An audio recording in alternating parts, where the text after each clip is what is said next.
You talked about the lack of business training within a lot of the, provider space. Right. And family practice years ago, and I'm assuming still currently, family practice had a practice management component baked into their residency training. And we got engaged by a system over in Houston, and we provided that training over I think it lasted about 4 years. The example is the cohort that was going through was 36 slots, so 12, 12, and 12. And the first year of that training, the third year's only got 1 year of it. Right. 75% of those residents went into an employment situation. Okay. 3 years later, the cohort that got all 3 years of the training, 75% of those residents went and started practices. Love that. Welcome to Medical Money Matters, the podcast where you can find experts, answers, and resources so that you can achieve mastery over the financial and business aspects of your practice. Hello, everyone. Welcome to the Medical Money Matters podcast. I am joined today by David Womack, who is the president and CEO of the Practice Management Institute, where he has been leading their operations for 34 years. He is an expert in the field of training within the healthcare space, and I am so excited about the opportunity to have this conversation with you today to learn more. So, David, welcome. Thanks for being here. Thank you, Jill. I hope you're using the term expert loosely. Not at all. Not in the slightest. I love that. I would love it if you would just start off and tell us a little bit about the Practice Management Institute so that our audience is oriented to that. Absolutely. First of all, thank you, Jill, for having me. This is exciting. Practice Management Institute, we're a training company at our core. I tell people all the time that what we did 30 years ago and what we do today, they're done a little differently, but we're teaching people how to run an outpatient physician's practice. I love to say if it happens on the business side of the glass, it's in our curriculum somewhere. Perfect. Excellent. Well, that's fantastic. And as you know, this podcast is predicated on the fact that we have a lot of physicians in the community that are, Right. by definition, running multi-million-dollar businesses. And they came up Yes. through, most of them, an educational curriculum that didn't have any business or finance or human resources or career development training of any kind. Right. So that's a great lead into the first question, which is to ask you to expand a little bit about why training is so important for medical practices. Well, if you start looking at the different layers of the individuals that make up a medical practice, I think certainly your audience is well familiar with any kind of continuing education, new procedures, new medicines, new everything from a clinical perspective.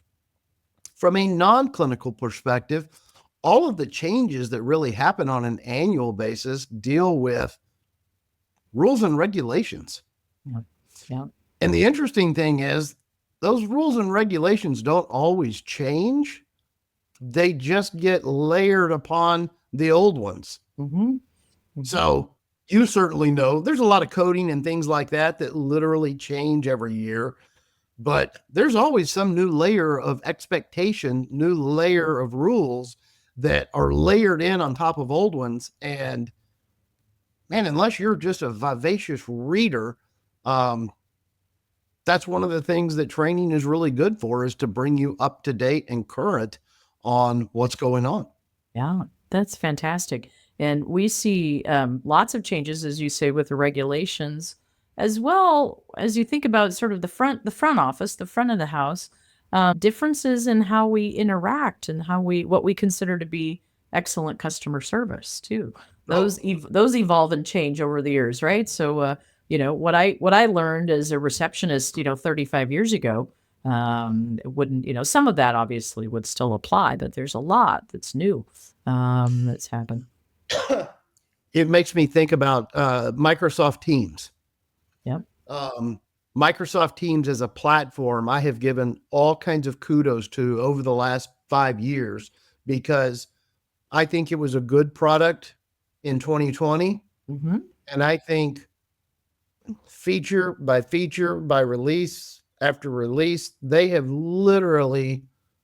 taken that and done so much more with it.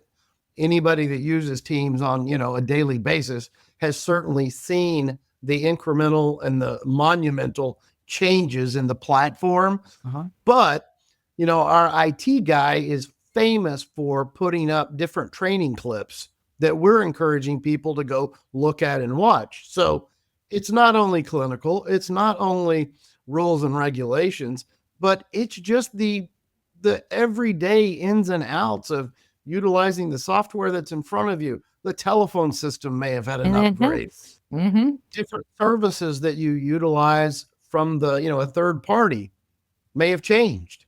Yeah. People need to be aware of those kinds of things. Wow, that's a great point. And I frequently will put software upgrades in air quotes, that the software makes some kind of change. And it's like, oh, well, that's new. Yeah. So Right. I need a little training there too. And I so appreciate hearing about Teams.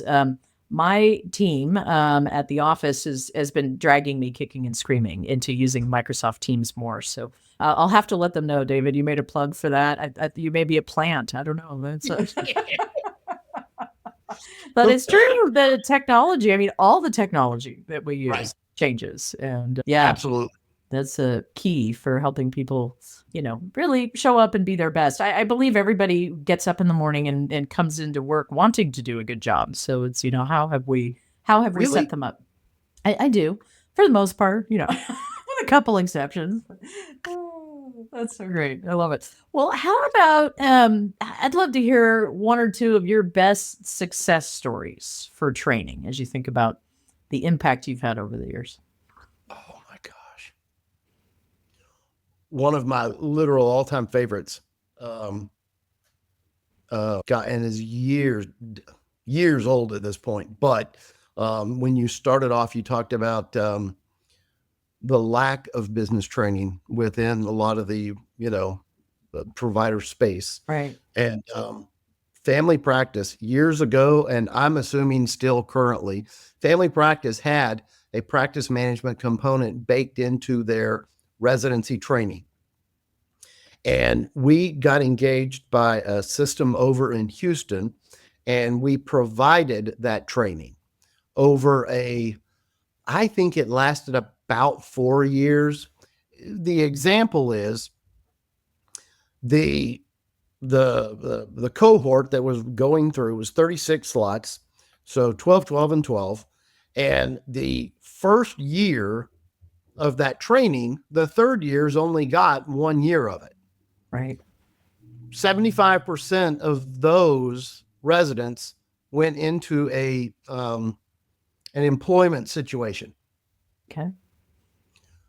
3 years later, the cohort that got all 3 years of the training, 75% of those residents went and started practices. Love that. It's just one of those like, holy smokes, it can be done. Here are the steps. Mm-hmm. So that's certainly from a provider perspective. There was a community college system in Greenville, South Carolina. And that specific community college was very wired into the healthcare environment there in the Greenville, South Carolina area. We had a relationship that lasted years, but in their locale, there was a big transition of industry. A lot of textile mills were shutting down, a lot of fundamental shifts in plants closing and things like that. There were numerous stories and numerous articles in the paper years ago, but there were a lot of people that went through our training and ended up going into healthcare as a profession. And, that was just always exciting to see some of those people be successful with that kind of stuff, that Yeah. kind of training. Yeah. Oh, I Yeah. love to hear that. My fear is we've seen, especially in the last several years, a lot of out migration from healthcare. So I love to hear stories of the traffic going the other way, people being Correct. excited about healthcare as a career. I've often said, healthcare is not recession proof, but it's a pretty stable career when you look at it. If you're a service, if you're in the service industry, looking at healthcare as an opportunity. So. And I love your example of the physicians getting the training and really understanding a bit more about the business side of it before they get out, quote unquote, into the real world. I had a client, we were talking about, helping him start a de novo practice. And he said, I have it that starting a new practice is somewhat akin to flying to the moon. I know that it's humanly possible, but it just seems like a really big reach. And Right. I laughed and said, okay, we'd like to break it down. So, like opening your own de novo practice is a little bit like a road trip to San Diego. He was in Seattle. And I said, you might not just jump in the car and go, you do some planning, but you could certainly, there's steps you could take. And, but just, a testament to the how much they need to know about business that we don't ever train them in medical school. Well, the cliche, knowledge is power. It's amazing how many of those cliches are actually true. Yeah, they're cliches for a reason, right? Yeah. Well, so tell me a little bit from your perspective, because you've been so many years in the industry. What does training really look like? And how do people learn when you start to break it down? Oh my gosh. There's a lady I had on a podcast a month or two back, and she really knew the science behind that. Ah, okay. Which Yeah. is in an incredible, it's very interesting. And probably most of us are aware that some people learn by, seeing it being done. Some people learn from a book. Some people learn in a group setting better. Mhm. Every individual has their style of learning. It's kind of like the classes that people teach about productivity, and part of the class somewhere is like, we all have a different clock, and some of us are more productive in the morning and some in the evenings. Oh, And it's like, I get that, yeah. it's it's kind of crazy to take a group of people and expect everybody to be the same. We're literally not robots, not yet. Yeah. Wait for the implantable chips. They're coming soon. Yeah. But I think it's important to realize that, and Mm-hmm. sometimes an individual won't realize it for themselves, but potentially a manager or coworker might be very helpful in helping someone realize that there's a different way, there's a different method. So Yeah. sitting in a group setting may not work for some, Mhm. but being handed a book and say, go learn this, may not work for someone else. Exactly. So Yeah.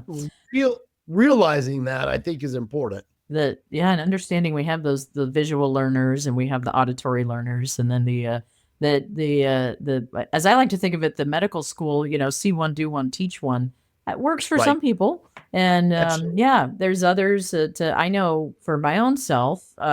If I am seeing someone give a presentation or give a training live or online, if I also take notes and write down important points, for me, there's something about that action that helps to kind of just lock in the information. But yeah, everybody learns differently. So that's great. Great to remember. You invest in. I'm a time management productivity, I'll say nut or nerd. Okay, got it. Yeah. Either one works. But we used to have for about 12 or 15 years running, we had a national conference. And prior to conference, we had a couple of pre-conference sessions. And I taught for a couple of years a pre-conference session that was time management, productivity focused. And holy smokes, was that a different animal? Having led the company for a period of time, having sat and listened and watched for years, to be handed the keys and expect to do one, That was different. Oh, that's great. And I just am thinking about the audience that you must have had for that, like the people who would put themselves into a time management and productivity. You probably have the two extremes, yeah, the person that's completely disorganized and scattered, and then the person that is really pretty organized and kind of wants to level up. So that had to Absolutely. be fun teaching to those, those two extremes. So it's It was a blast. It was a blast. and it was. I'd love to do more of it. Yeah, it was a So blast. great. I love that. Well, how if you were speaking directly to our audience and you really wanted to encourage them to set themselves up inside of their practices for success with training and developing their teams, what advice would you give them? That's a really good question. I've kind of I've leaned on this answer for a long time. It's kind of it's a top-down mentality. If generally speaking, what's important at the top will typically trickle down and become important at the bottom. Okay. I think of one of those toys with balls that my grandson has. Ding, ding, ding, ding, ding, ding, Yep. ding, ding, ding, ding, ding. But in all honesty, supervisory ownership, administrative, provider, whoever is the lead, this has got to become important to that team of people. Implementing an overall training plan. Your analogy of going to the moon, I know it's possible, but it seems daunting. And it's literally as simple as starting out with a piece of paper and a list of, or two sides of the piece of paper. Where do we want to be? Where we are now? And how do we get across this gap? And you and I were talking earlier, kind of in prepping and getting this set up. A lot of the providers that we both have interacted with, their whole life has been about education. They've typically been at the top of their class and may not see this need for people below them, people underneath. Yeah. And I had made the comment, I'm like, I completely agree with that, but I've also found providers to be some of the most responsive people to this idea and concept, because they're like, well, I got it. Yep, this is important, and let's make it happen. Yeah. But coming up with some kind of strategy typically really starts with that. Here's where we want to be. Here's where we are now. And figuring out how to navigate from here to here. And exactly that gap analysis. And I love to think about that's training. An official name. It does actually, yeah. Shh, don't tell anybody though. We like to play NBA bingo sometimes, right? Gap analysis would be on NBA bingo. Yeah. Well, it's a great segue into the next thought you and I were sharing earlier too, which is the training is really an investment, and I appreciate the notion it needs to come from the owners, the partner physicians, as a commitment and as an investment. So, what would you tell a physician listening? Like, why should they make that investment in their team? The one extreme that pops in my mind is like, because the trial and error method is really expensive and potentially fraudulent. Yes. Yeah. And very risky if you skate over into that fraudulent section. Yeah. And in a completely black and white world, there's right, there's wrong. There's the right way to do something. Virtually any other way of doing it is wrong. People need to know what the right way is. Yep. And we were joking earlier that, we assume people get up in the morning and want to come into work and do a good job. And so it's incumbent upon us as leaders to tell them, what does a good job look like? Exactly. What is that?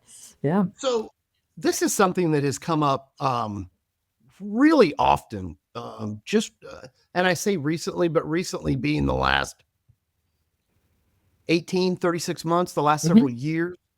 And it's the philosophy that a lot of organizations are not able to hire the people they need. Mhm. And we could have a whole nother podcast on why, but Yeah. let's just take that as a given. We can't go out in the marketplace and we can't hire the people that we need. The answer to that is you've got to build your own. Yeah. Building your own comes through training. Mm-hmm.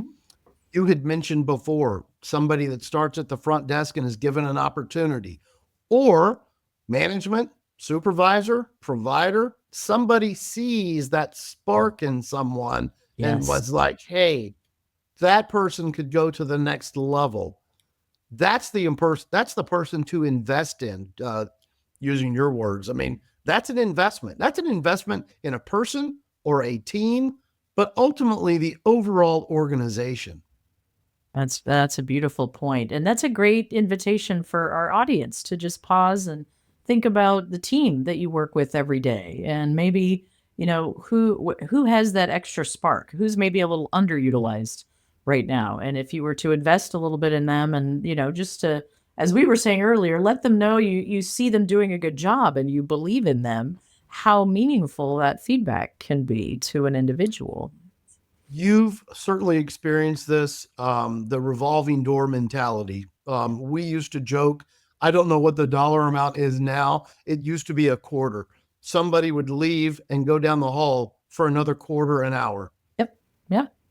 Different dollar amount maybe today, Yep. Yep. but 30 years ago, it was a quarter and somebody Yeah. would bounce. Yep. So investing in somebody, I was thinking about this a second ago. Not only do you think people want to come in and they want to do a good job, but people want to succeed and people want to be part of something. Exactly. If your business and your practice, your organization is somewhere that people want to be, Mhm. and you've realized you've got to grow your own, you better be investing in them. Yeah. Yeah. Or to your point, they're going to bounce, whether it's 25 cents or a dollar an hour. It doesn't take much. Yeah. And That's true. they'll be off to the next group, or they'll be, hired away. And yeah, it strikes me that even a small investment, and sometimes it doesn't even have to be monetary. Sometimes it's an investment of time in that person. Correct. And, training them to do something that you know how to do that maybe they don't, and creating that space that's great for curious people. We spent, Jan and I, one of our trainers, spent a couple of episodes of the podcast that we were creating, on management meetings and staff meetings, Yeah. and the importance of communication, one, but building that team environment too. And that, I mean, it all weaves together. Yes. Yeah. Yeah. And management and leadership and ownership that walks the talk and will invest in people. That comes Correct. through every day, as does the opposite. If you don't invest in people and you allow them to bounce for 25 cents or a dollar an hour, that sends a strong message too. And Absolutely. people Absolutely. will rise to the occasion of how they're valued and how they're treated in an organization. So Exactly.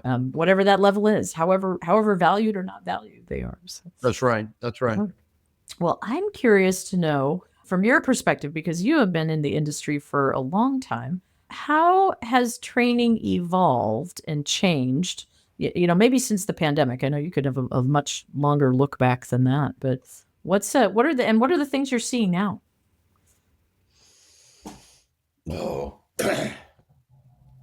we certainly live in an online world. I mean, look at what we're doing here. Yeah, here we are. What's really interesting about that, I think, is it's kind of it's been a culture shift. And I think about, if somebody said something in a meeting the other day, I was sending something to someone via Amazon. I got a notification 3 hours later, they had it. Wow. It's, Yeah. in some cities, that same day delivery is a reality. Yeah. Next day is almost given. But it's kind of, I want to say changed, but I really want to say warped. It's really changed all of our expectations of how things are supposed to be. Yeah. But if we bring it back to training, we've certainly gone online. We've certainly, we're in this kind of environment a lot more often. I Mhm. talked about Teams, but if anybody can think back um, before the pandemic, and Zoom and Teams and Skype, and some of those things were very elementary, very rudimentary at the Clunky. time, Yeah, yeah, yeah. clunky, glitchy. Think about how that's evolved in just 5 years. Mm-hmm. Yeah, And think about how ubiquitous it is that all of us are basically experts at it now. yeah, yeah. So I think that certainly is what's changed about training. And I think one of the questions that you had for me earlier about, kind of where does it go from here? I think more companies, more platforms, even more organizations will try to figure out how to make this better. And Mhm. what I mean by that is make it more participatory, make Yeah, it easier for people to interact, make it feel like we're really together. yeah, yeah. Uh, Oh, I you love said that. you said you had been to some trainings about putting things like this on, Yes. and I know that part of that mentality is looking for reaction from an audience, looking for them to engage, Mm-hmm. things like that. So I think the overall kind of the outbound effort for the feedback result, Mm-hmm. Mm-hmm. when that gets better, I think people will learn more and better. And more effectively online. Yeah. I know Correct. for myself, I generally learn better in person, although I'm getting this platform, right? I'm evolving into it.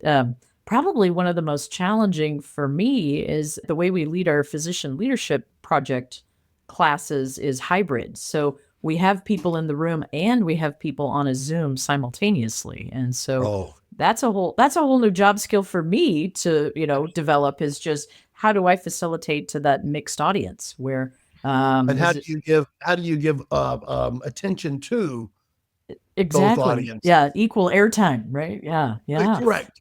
And Correct. because I've obviously facilitated meetings in person for years, but yeah, adding that mix really takes a little, yeah, it takes some multitasking. So that's honing those skills. It's a different skill set. It is a different skill set. Yeah. So I'll tell you what's crazy. Had dinner with a friend of mine the other night. She's a nurse. So in healthcare, uh, now I'll run down a rabbit hole real quick. You said something a minute ago. You said something a minute ago that made me think about, you know, healthcare in and of itself is so vast and so complex. I can't tell you the number of times that I've met somebody, oh, they're in healthcare. You literally have a 20-minute conversation. And I think both of you go away from that experience going, I got no idea what they do. What they do. So, I'm clueless. yeah. Anyway, I had dinner with this friend. She's a nurse. Um, and we were kind of talking about the pandemic, and so many practices never closed. Hmm. So many practices, albeit it was a bit different, they never stopped seeing patients. Right. So I say that because there's this whole layer of people that were in the office, going to work and at the practice Mhm. for the last 5 years, as opposed to the rest of the world who wasn't. Right. And it's almost like, wow, do they, as those two different audiences, have to find a different way to connect? Mhm. Person sitting at the desk interacting with patients that have been in this other environment need to realize that. Mhm. And it's probably a much bigger ask to expect the patient to understand that the person in the practice doesn't have the same perspective that you do. Yeah. What's their world been like? And yeah. And Yeah. that for me is one of my disappointments out of the pandemic was just I was very encouraged at the beginning when there was so much love for healthcare. I mean, we remember beating the pots and pans at 7 p.m. It was just like, that's Yeah. beautiful. And then it did a complete 180 by the end of the pandemic. And that was one of my greater disappointments, was just like, wow, how do we go as a society from having our healthcare people as, superheroes to having them as, dirty rotten scoundrels? And to our conversation here, how do you lead within that environment, and how do you continue to support people, and how do you train that front office person to check in a patient who may not be their best self, usually not when they're coming to the doctor anyways, but then add that extra level of sort of fear and paranoia and disgruntledness or negative, people bring in a lot of negative energy. And that front desk position, I will tell you, toughest job in the whole clinic, I would say.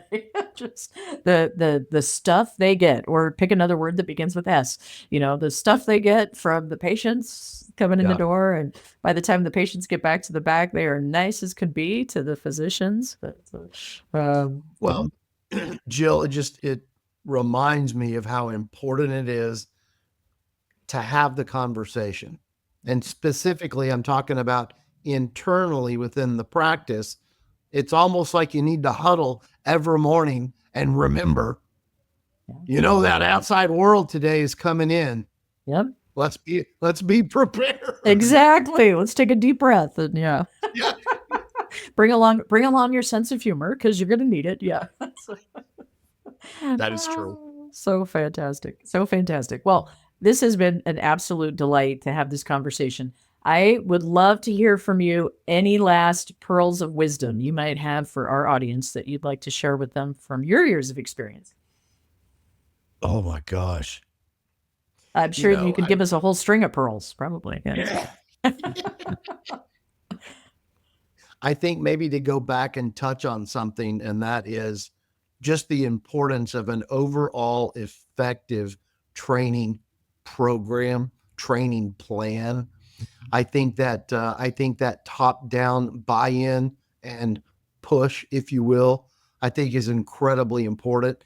And we kind of touched on Microsoft, but Word, Excel, Outlook, email. I mean, there's so many other components of running a business today, of running a successful business today in this world and environment that we live in. It's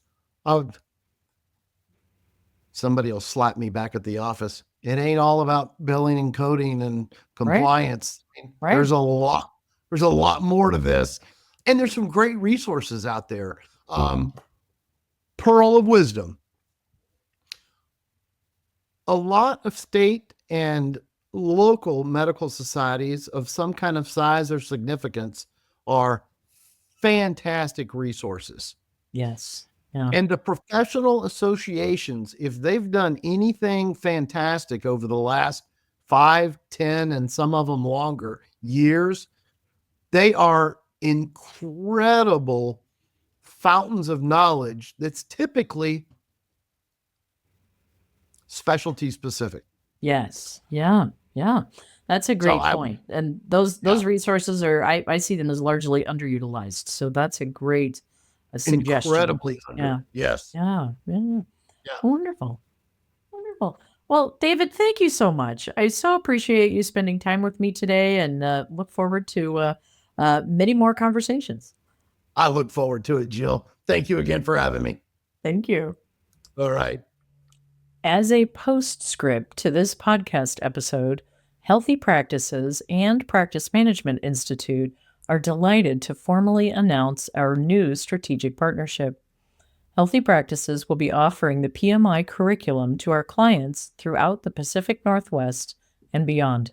We are delighted to have this new partnership formalized, as in our research, we found the PMI curriculum to be best in class, and we're excited to be offering it to our many clients. You can find more information online at medicalmoneymatterspodcast.com, and you can sign up to be notified when enrollment opens for the Medical Money Matters e-learning program for a mini MBA physician style, which will carry CME credits and will be released in upcoming months.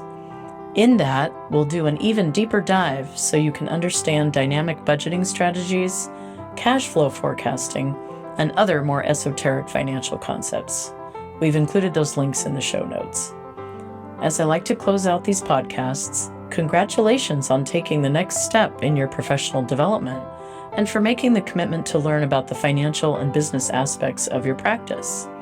I look forward to being on this journey with you and send you my heartfelt gratitude for all that you do for your patients all day, every day.